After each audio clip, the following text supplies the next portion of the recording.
दोस्तों, AVN digital के Netaji live में मैं आशीष कुलश्रेष्ठ एक बार फिर आपका स्वागत करता हूं। नेताजी लाइव में आज हमारे साथ जो हमारे मेहमान हैं वो है जयपुर के पूर्व सांसद महेश जी। भाई साहब, आपका बहुत बहुत स्वागत है। नमस्कार। नेताजी लाइव के विषय में मैं आपको बता दूं साहब कि ये युवाओं से रिलेटेड कार्यक्रम है। युवा हमारे जो डिजिटल इंडिया की तरफ बढ़ रहे हैं उनसे रिलेटेड कार्यक्रम है। तो इस कार्यक्रम में हम लोगों को मौका देते हैं आपसे सीधा संवाद करने का। मैं आपसे सबसे पहले ये जानना चाहता हूं सर कि आपको कितना समय हो गया राजनीति में? एक लंबा समय राजनीति में मैंने निकाला है। छात्र जीवन से मैं राजनीति में रहा। 1973 से मैं 74 से कांग्रेस के नारे लगाता हूँ। बीच में कुछ परिस्थितियां ऐसी रही कि मैं कम सक्रिय रहा, लेकिन बाद में लगभग 85 से मैं पूरी तरीके से 85 से आप लगातार राजनीति में सक्रिय राजनीति के अंदर सक्रिय। तो 85 से 2018 आने वाला है, काफी लंबा अंतराल हो गया। कैसे आना हुआ आपका राजनीति के अंदर? छात्र जीवन से मुझे राजनीति का शौक था। मैं विश्वविद्यालय छात्र संघ का अध्यक्ष भी रहा और उसके बाद मैं लगातार कांग्रेस पार्टी में सक्रिय रहते हुए 79-80 सेशन में मैं विश्वविद्यालय छात्र संघ का अध्यक्ष था। लगातार मेरी अनवरत रूप से मैं राजनीतिक कार्यों में कांग्रेस पार्टी के साथ में रुचि लेता रहा और 85 से मैं लगभग पूर्ण रूप से, जिसको हम कहते हैं कि पूर्ण सक्रियता के साथ में मैं राजनीति में जुट गया। 85 तो वो समय था साहब जब इमरजेंसी भी आई थी। इमरजेंसी 75 में आई थी, तो 75 आप सक्रिय हो गए कांग्रेस के साथ में। कांग्रेस क्यों? क्या कारण था कि आप कांग्रेस के अंदर ही आपने शुरुआत की? देखिए, कांग्रेस देश की आत्मा है। देश कोई एक जाति, एक धर्म, कोई एक वर्ग, एक व्यक्ति, इनसे नहीं चला करता। कांग्रेस में जो सबसे बड़ी बात है, सबको साथ लेकर चलने की जो भावना है, उस भावना के कारण मैं कांग्रेस की तरफ मेरी आस्था बनी। जोशी जी, आप बहुत बड़ी बात कह रहे हो क्योंकि आप ब्राह्मण कुल में पैदा हुए हो। आपको तो जो है वो सर्व धर्मों की बात नहीं करके केवल और केवल ब्राह्मण धर्म की बात करनी चाहिए, पर आप कर रहे हो। मैं अप्रिशिएट करता हूँ इस बात को। नहीं, कभी ये भावना आपकी कहाँ से पैदा हुई कि सब बराबर है? नॉर्मली ब्राह्मण कुल में नहीं, मैं शुरू से इस बात का पक्ष था। तो आपके परिवार में कोई राजनीति में था? मेरे परिवार में कोई राजनीति में नहीं, कोई पैसे वाला नहीं, कोई बड़ा अफसर नहीं, दूर दूर तक कोई पैसे वाला नहीं, दूर दूर तक कोई अफसर नहीं और दूर दूर तक कोई राजनीति में नहीं। चलिए, अब आप राजनीति के अंदर आ गए, राजनीति जीवन की शुरुआत हो गई और राजनीति के अंदर ये देखा जाता है कि बहुत सारे लोग आते हैं पर लोगों को मौका जो है बहुत कम लोगों को मिल पाता है। ये मौका आपको कैसे मिला और कैसे शुरुआत हुई आपकी? मैं समझता हूँ कि मेरी निष्ठा और जो सामाजिक मूल्य हैं, उन मूल्यों के प्रति मेरा समर्पण भाव जो रहा। मैंने आज तक ये कह सकता हूँ कि राजनीति में मुझे कुछ मिला नहीं मिला, ये सब तो मैं भाग्य की बात मानता हूँ, लेकिन आज तक मैंने राजनीति में रह के ऐसा कोई काम नहीं किया जो मुझे नहीं करना चाहिए। ये मेरी सामाजिक प्रतिबद्धता रही। पार्टी ने देखा, पार्टी के नेताओं ने देखा और मैं ये कह सकता हूँ कि मुझे कभी कोई परेशानी नहीं हुई राजनीति में। मेरी अपनी आवश्यकताएं सीमित हैं, मेरे शौक सीमित हैं। मेरे को किसी भी तरीके का कोई शौक नहीं है, तो मैं ये कह सकता हूँ कि सामान्य जीवन भी मैंने जिया है और उसी तरीके से मैं आज भी सामान्य जीवन के प्रति समर्पित हूँ। आप बन गए साहब जयपुर के सांसद। निश्चित रूप से मेरे लिए गर्व की बात है कि मैं जयपुर जैसे शहर का, मैं जब पढ़ता था, जब मैं विश्वविद्यालय का अध्यक्ष था, तब भी लोग मुझसे कहा करते थे, कहाँ तुम जयपुर में कांग्रेस की राजनीति करोगे? अच्छा, जयपुर में कांग्रेस के नाम पे राजनीति करोगे, इससे अच्छा है कि किसी ग्रामीण क्षेत्र में जाके आप राजनीति करो। मेरे मन में शुरू से एक बात थी कि मेरा कर्म क्षेत्र जयपुर है, जयपुर शहर मेरा कर्म क्षेत्र है। जब मैं एमएलए बना तो मुझे इस बात से खुशी हुई कि मैं जयपुर से एमएलए बना, क्योंकि मेरा जन्म, मेरा कर्म क्षेत्र दोनों जयपुर में रहे। उसके बाद जब मैं एमपी का चुनाव लड़ना चाह रहा था, मुझे एमएलए का टिकट नहीं मिला। मेरी पार्टी से तब भी प्रतिबद्धता बनी रही। उसके बाद जब 2009 में मैं एमपी के लिए, मेरे मन में विचार आया, पार्टी ने मुझसे पूछा कि आप चुनाव लड़ना चाहते हैं? मैंने सीधा से एक जवाब दिया, कोई मेरे से बेहतर कोई कैंडिडेट है तो आप उसको लड़ा लीजिए, अन्यथा मैं तैयार। तभी मुझे बहुत सारे मेरे राजनीतिक जो वरिष्ठ लोग, उन्होंने मुझे सलाह दी कि तुम जयपुर ग्रामीण से चुनाव लड़ोगे तो ज्यादा फायदे में रहोगे। तब भी मेरे मन में एक ही बात रही, मेरा कर्म क्षेत्र जयपुर शहर है। अगर मेरे को जयपुर शहर के लोग अगर नहीं जानेंगे तो जयपुर ग्रामीण के लोग क्यों जानेंगे?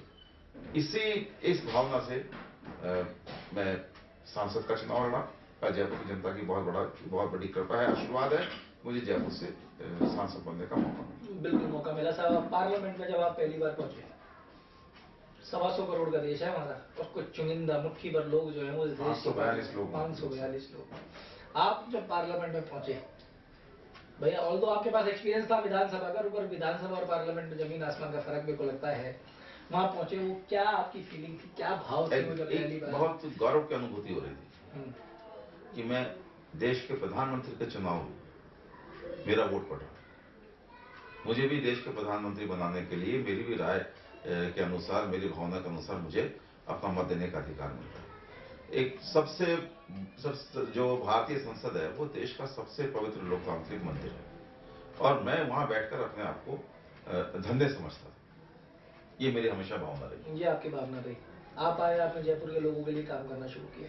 अब मैं आपसे ये जानना चाहता हूँ जोशी जी, आपके कार्यकाल में as a member of parliament आपने जयपुर के लिए क्या किया? कोई भी 5 उपलब्धियां जो आपको आज आप जयपुर में निकलते हो, और अगर वो चीज आपने जो बनाई है और आपकी आंखों के सामने खराब हो रही हो तो आदमी को बड़ा बेचैनी होती है, तो ऐसी वो 5 उपलब्धियां जो आपको गौरव महसूस कराती हैं कि ये महेश जोशी ने जयपुर के लिए किया, कोई भी 5 उपलब्धियां।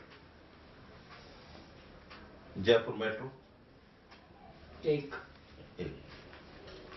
मुख्यमंत्री जी अशोक गहलोत जी की पूरी कृपा रही, उनका आशीर्वाद रहा, उनका साथ रहा, उनकी इच्छा रही, लेकिन उसमें मेरी भावना भी रही।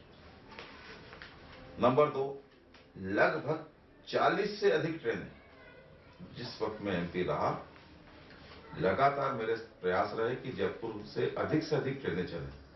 40 से अधिक ट्रेनें जयपुर से या तो शुरू हुई हैं, जयपुर जिनका स्टॉपेज जयपुर से होकर जाने लगी हैं। तो 40 से अधिक ट्रेन जब मैं जयपुर के रेलवे स्टेशन पर जाता हूं तो मुझे लगता है कि भाई हाँ, ये जो यहाँ पे लोग सफर का आनंद ले रहे हैं, सफर से लाभान्वित हो रहे हैं, उसमें मेरी भी भूमिका है। 2, जब मैं जयपुर रेलवे स्टेशन पर एस्केलेटर पे चढ़ता हूँ, वो एस्केलेटर का उद्घाटन मेरा ही किया हुआ है। अच्छा, वो सांसद कोष से लगा हुआ है? नहीं, मेरे डिमांड पे लगा था, मैंने सांसद कोष से ऑफर किया था, लेकिन मुझे रेलवे चेयरमैन ने कहा कि हमारे पास पैसा बहुत है, आप इसको सांसद कोष को नहीं लगाएं, किसी और चीज में लगाएं। तो लेकिन एस्केलेटर, पहला जो एस्केलेटर लगा वो मेरी डिमांड पे, मेरे कारण से लगा। मैं अभी उपलब्धि 2 ही में काउंट कर रहा हूँ इसको, आप 3-4 नहीं मान रहे। 2 ही मान रहा हूँ। हाँ, और अच्छी ट्रेनें, एसी डबल डेकर ट्रेन हमारे टाइम में चली है। मैंने कहा था 40 से अधिक ट्रेनें मेरे टाइम में जयपुर रेलवे स्टेशन से चली है। अब हम तीसरी बात पे आते हैं। तीसरा जो अचीवमेंट मैं मानता हूं, जेके लोन हॉस्पिटल, पूरे देश का पहला सरकारी हॉस्पिटल, शायद संभवतः अब तक एकमात्र होगा, जो सेंट्रली एयर कूल्ड, और जो सांसद कोष से जिसको हमने सेंट्रली एयर कूल्ड कराया है। अच्छा, जेके लोन अस्पताल, जहां पे छोटे छोटे बच्चे आते हैं, उनकी माएँ आती हैं, उनके परिजन आते हैं, और पसीने से लथपथ उनके इलाज में परेशानी होती थी, उसको हमने लगभग 1.25 करोड़ से अधिक राशि उसमें लगा के सांसद कोष की सेंट्रली एयर कूल्ड कराया है। 3 हमने कूचा उपाड़ के यहाँ पे नाम से जो पट्टे, क्योंकि बहुत बड़ी संख्या में जयपुर शहर के लोगों को, जो पुराने बाशिंदे हैं, उनको जयपुर में उनके पास में मकानों के पट्टे नहीं थे। अच्छा, जो पुराने रहते आ रहे राजा महाराजाओं के टाइम के। हाँ। तो वो बहुत बड़ी संख्या में थी, उसको कूचा उपाड़ कहते हैं। वो तो जमीन अच्छा। थी, मकान है, लेकिन पट्टा नहीं है। वो कूचा उपाड़ के जो पट्टे हैं, उसमें सबसे ज्यादा योगदान, सबसे बड़ा योगदान मेरा रहा। लगातार मैं इस बात के लिए कोशिश करता रहा कि कूचा उपाड़ पट्टे जो हैं वो जयपुर की जनता को मिले, और वो पट्टा बनने का बहुत बड़ा काम, उसकी शुरुआत ठीक है हमने कराई। 4 हमने जयपुर में जो नियमन कराया, इसमें एमएलए था तब भी और उसके बाद भी, हमने जयपुर में जो कृषि भूमि वासी कॉलोनी है उसके नियमन के लिए हमने बहुत प्रयास किया। मुख्यमंत्री जी पहले जब एमएलए था तब भी किया, और एक कलम से पूरे प्रदेश में अगर कृषि भूमि पे बस्ती कॉलोनियों का नियमन हुआ तो उस टाइम हुआ। और इस बार हमने प्रशासन शहरों के संग कार्यक्रम में सबसे बड़ी भूमिका, चूंकि मैं सांसद था, सारे विधानसभा क्षेत्रों का ध्यान रखना पड़ता था, हमारे जो यूडीएच के अधिकारी थे उनके साथ लगातार हम मीटिंग करके जनता की भी सुनते थे, जनप्रतिनिधियों को बुला के उनकी भी सुनते थे, और जितनी परेशानियां यूडीएच के कामों में आती थी, उन परेशानियों को नियमों शिथिलता प्रदान करते उनको कराने का काम करते थे। ये हमारी बहुत बड़ी सेवा है। ये आपकी सेवा रही। जोशी जी, काम आपने बता दिए, और जो बाकी मैं ये कह सकता हूं, मेरे सांसद रहते हुए जितने जयपुर में विकास के काम, चाहे वो टनल का काम, घाटी बुनी में, चाहे ओवरब्रिज का काम हो, चाहे पार्किंग का काम हो, इन सारे कामों में मेरी अपनी सक्रियता भी आपको कहीं ना कहीं मिलेगी। चाहे अंडरपास का काम हो, चाहे 3 टियर ट्रैफिक सिस्टम का काम हो, कहीं कहीं तो 4 टियर भी सिस्टम हो गया। आप ये अजमेर रोड, अजमेर जो पुलिया है, इसमें देखिए नीचे से ट्रेन जा रही है, ऊपर से ट्रैफिक जा रहा है, उसके बाद में उसके ऊपर एलिवेटेड रोड जा रही है और उसके ऊपर मेट्रो जा रही है। बिल्कुल जा रही है सर। आप गुजर की थड़ी पे देखिए 3 टियर ट्रैफिक सिस्टम है, अंडरपास है। ट्रांसपोर्ट नगर में देखिए नीचे से भी जा रहे हैं, ऊपर भी है और फ्लाईओवर भी है।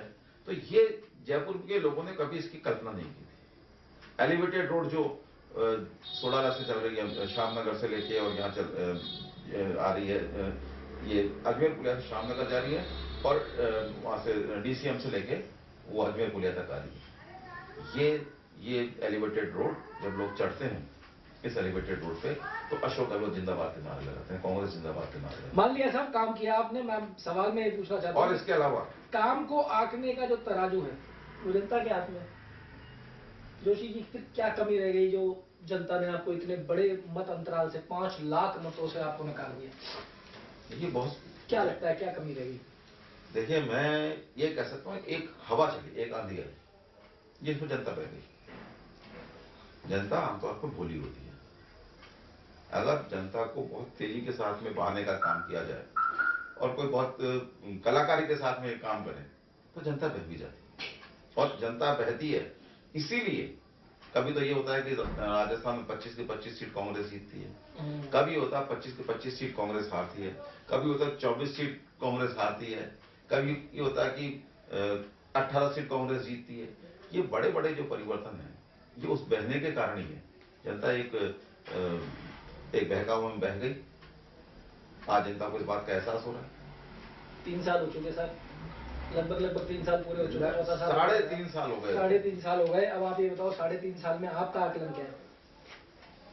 मेरा ये आकलन है कि जयपुर में शायद इन 3.5 साल में एक भी काम ऐसा नहीं हुआ होगा, कोई भूले भटके कोई एक छोटा मोटा काम की तो मैं कहता नहीं, जिसकी शुरुआत भारतीय जनता पार्टी की सरकार ने की हो और जिसका शिलान्यास भारतीय जनता पार्टी की सरकार ने किया और जिसका लोकार्पण भी उन्होंने कर दिया।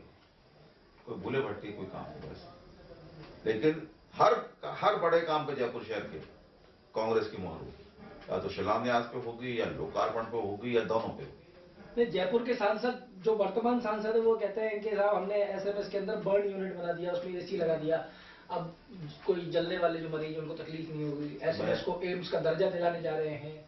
भगवान करे मिले एम्स को, और आपके टर्मिनल को जो है वो इंटरनेशनल टर्मिनल बनाया है। इंटरनेशनल टर्मिनल तो हमारे टाइम में हो गया था। 45 लाख रुपए यूरिनल हमारे टाइम में हो गया था इंटरनेशनल टर्मिनल। हमारे टाइम में इंटरनेशनल फ्लाइट जाने लगी थी। हमारे टाइम पे पूरे देश में नंबर 1 एयरपोर्ट माना जाता था।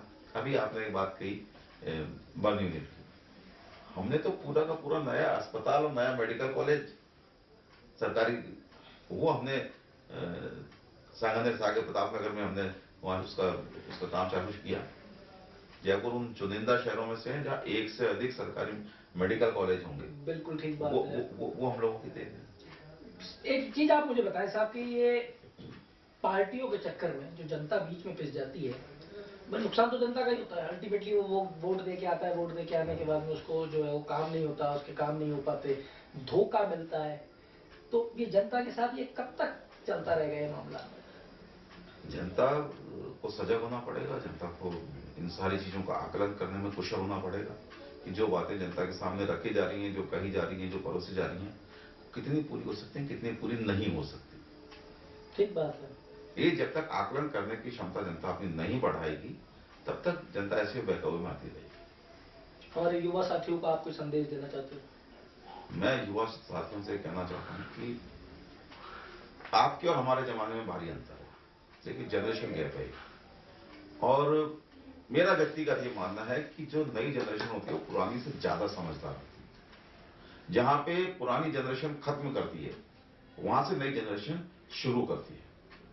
तो नई जनरेशन हमसे ज्यादा समझदार है, लेकिन फिर भी मैं ये कहना चाहता हूं, जोश नई जनरेशन में ज्यादा होता है, समझ नई जनरेशन में ज्यादा होती है, लेकिन एक जो होश की बात हम करते हैं, थोड़ा एक नियंत्रण कंट्रोल की बात करते हैं, तो मैं नई पीढ़ी से यही आग्रह करना चाहता हूं कि उनकी जो स्पीड बहुत तेज है, क्योंकि जमाना बहुत तेज स्पीड का डिजिटल जमाना है।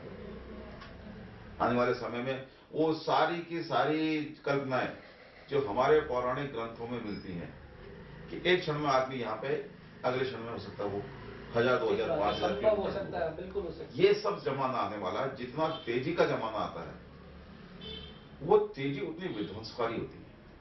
तो तेजी का उपयोग जो है वो बहुत होश के साथ में करें। एक गलत सोच, एक गलत फैसला किसी युवा पीढ़ी का, वो देश को खत्म कर सकता है, और नियंत्रण में किया गया फैसला वो देश का निर्माण कर सकता है। ये मैं युवा पीढ़ी से आग्रह करना चाहूंगा। आप हमसे ज्यादा समझदार हैं, आपसे हमको बहुत अपेक्षाएं, देश को आपसे बहुत अपेक्षाएं हैं। आप में वो सब है जो आप भारत को दुनिया का नंबर 1 देश बना सकते हैं। वो सारी कल्पनाएं आपकी साकार हों, इस बात की शुभकामनाएं भी देता हूं। लेकिन ये भी कहना चाहता हूं, ये देश कोई बहुत आसानी के साथ में आपके हाथों में नहीं आया है। हजारों लाखों लोगों ने इसके लिए, करोड़ों लोगों ने इसके लिए अपने जीवन की बाजी लगाई है।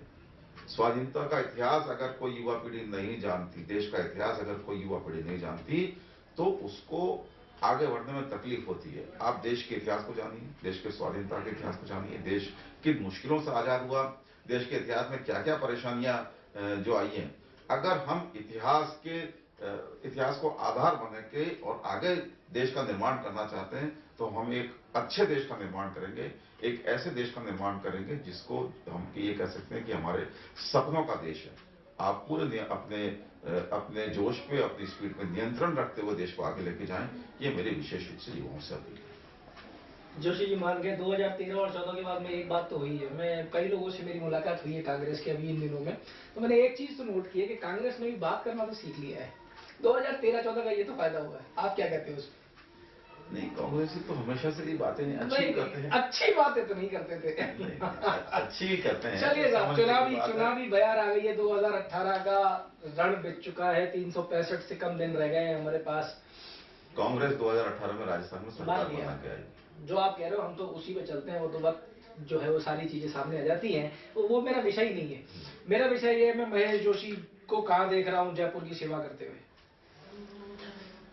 किस रूप में, किस रोल में? मैं अभी आप आए थे तब मैं एएन से बात कर रहा था, बिल्कुल कर रहे थे आप मेरे सामने कि भाई ये काम ठीक नहीं होता, आप इसको ठीक करिए। मेरा इसके अंदर कोई मैंने कभी व्यक्तिगत सोच नहीं रखी। मैं ये नहीं चाहता कि मेरे घर के आगे तो सड़क बन जाए। नहीं, मेरा सवाल मैं रिपीट कर देता हूँ सर, मैं आपको राजस्थान विधानसभा के अंदर देख रहा हूँ कि लोकसभा में देख रहा हूँ, मैं केवल ये जानना चाहता हूँ। नहीं, ये तो अभी पार्टी फैसला करेगी। फिर भी आपका क्या मन? जो पार्टी का राजस्थान में रह के राजस्थान की सेवा करनी है। मैं क्या करूं आपको, मैं सपना तो देखता था, लेकिन उसको साकार होते हुए मैं नहीं देख पाता था कि मैं एक साधारण परिवार का नौजवान लड़का, मैंने जैसा आपको बताया कि न कोई मेरे परिवार में राजनीति में, न कोई मेरे परिवार में कोई पैसे वाला, न कोई बड़ा अधिकारी, किसी तरीके का कोई सहयोग नहीं, किसी भी तरीके का कोई सहयोग नहीं। सहयोग ईश्वर का, जिनको मैंने राजनीति में अपना गुरु माना, उनका आशीर्वाद, मेरे हाई कमान का ने मुझे मौका दिया, सोनिया जी ने, राहुल जी ने, इन लोगों ने मुझे मौका दिया। तो मैं ये मानता हूं कि जो आदेश पार्टी का अब तक मुझे मिला है, मैंने कभी उसकी अवहेलना नहीं की। न मैंने पार्टी से कुछ मांगा और न पार्टी ने मुझे कभी देने में कमी की। मेरे जैसा आदमी अगर राजनीति में एमपी एमएलए बन सकता है, मैं मान के चलता हूं कि कोई भी व्यक्ति अगर वो अपने आप पे नियंत्रण रखे, उसका अगर विश्वास हो, उसकी आस्था हो, वो आदमी एमपी एमएलए बन सकता है। मैं ये तो नहीं कह सकता कि भाई 200 सीट हैं तो 400 लोग एमएलए बनेंगे, 200 ही बनेंगे 200 ही। ये ये कहते हैं मर्यादा हो सकती है, लेकिन कौन बनेगा इसमें कोई ये सोचे कि बहुत चालाक चतुर आदमी बन जाए, कोई जरूरी नहीं। कोई सीधे भाव से चलने वाला आदमी, कोई अपनी मर्यादाओं में चलने वाला, मूल्यों में विश्वास करने वाला, ऐसा व्यक्ति अगर कोई चाहे, वो ये सोचे कि लोग कहते हैं कि राजनीति बहुत चालाक लोगों की है, बुरे लोगों की है, मैं ऐसा नहीं मानता। मैं ये मानता हूं कि राजनीति में अच्छे लोग आने चाहिए। अच्छे लोग जहां होते हैं वहां अच्छाई होती है। अगर हम डर के भाग गए तो फिर वो उसका राज हो गया। तो फिर हम कैसे जिस गंदगी की हम बात कर रहे हैं, जिन कमियों की हम बात कर रहे हैं, उसको दूर करें। बिल्कुल ठीक बात है साहब। मैं आपको फिर कहता हूं, मैं आज तक किसी भी आर्थिक विवाद में प्राइमा फेसी भी आज दिन तक मैं आपके साथ बैठा हूं, इस मूवमेंट तक मेरे राजनीतिक जीवन में एक नए पैसे का भी कोई प्राइमा फेसी कोई शक भी पैदा कर दे कि इस मामले में महेश जोशी का कोई लेन देन होगा, मैं बिना राजनीति के, बिना किसी पद के, बिना चुनाव के, मैं वो तो नहीं लड़ूंगा, मैं कोई भी सजा भुगतने को तैयार। मैंने आज तक किसी भी तरीके का कोई आर्थिक मामला या कोई ऐसा विवाद जो जयपुर की जनता को जिसके लिए ये लगे कि हमने किस गलत आदमी को अपना प्रतिनिधि बना लिया, ऐसा कोई काम मैंने आज तक मेरी राजनीति में नहीं किया।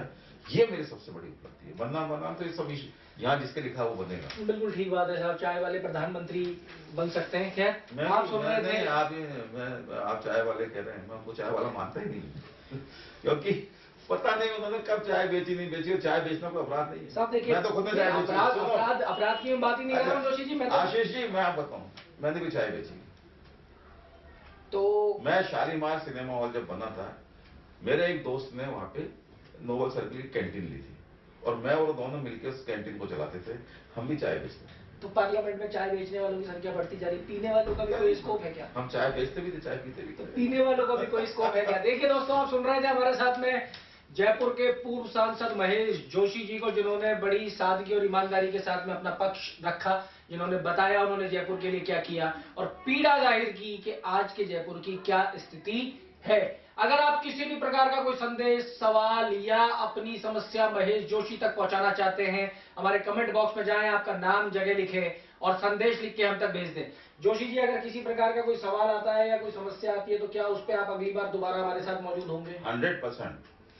तो ये जोशी जी ने हाँ भी कर दिया है। आइए जोशी जी का धन्यवाद करते हैं। जोशी जी, आपका बहुत बहुत धन्यवाद नेताजी लाइव से जुड़ने के लिए। दोस्तों देखते रहिए, जुड़े रहिए नेताजी लाइव के साथ। जब तक के लिए जय हिंद, नमस्कार।